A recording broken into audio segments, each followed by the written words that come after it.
The 1973 War Powers Resolution requires presidents to seek approval from Congress for military engagements. According to the Gang of Eight, the top congressional leaders of both main parties, they were not consulted or notified about Saturday's military action. Let's check in with Capitol Hill correspondent Erik Rosales with the latest. Erik. Good evening, Veronica. Right now, Defense Secretary Pete Hegseth and Secretary of State Marco Rubio are giving a briefing to Republican lawmakers on the capture of Nicolás Maduro.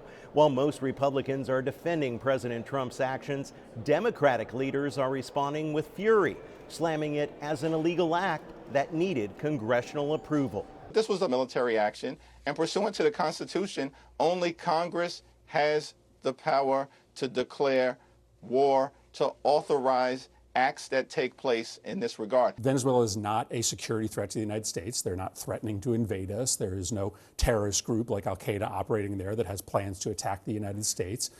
To the extent that you care about the drug trade, yes, they produce drugs, but those drugs go to Europe. Democrats are demanding information. Many tell me they want to know how the president plans to run a country twice the size of California and continue to provide for its 30 or so million people. It goes back to what is Trump's goal here. And I think the easiest way to sum up Trump's goal is he wants the oil.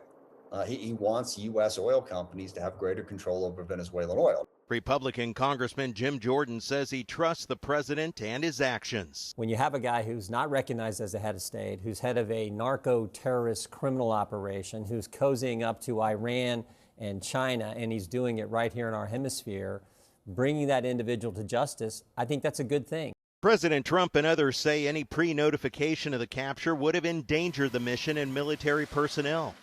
Republicans Marjorie Taylor Greene and Thomas Massie were critical of President Trump's actions. Greene posted on social media, quote, "This is the same Washington playbook that we are so sick and tired of that doesn't serve the American people, that actually serves big corporations, the banks, and the oil executives."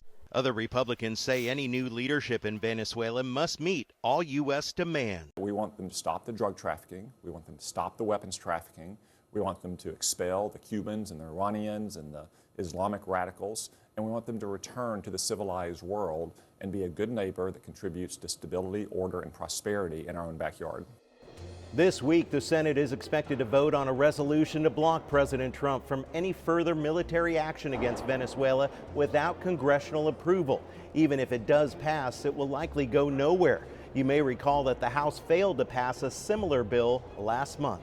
At the Capitol, Erik Rosales, EWTN News Nightly.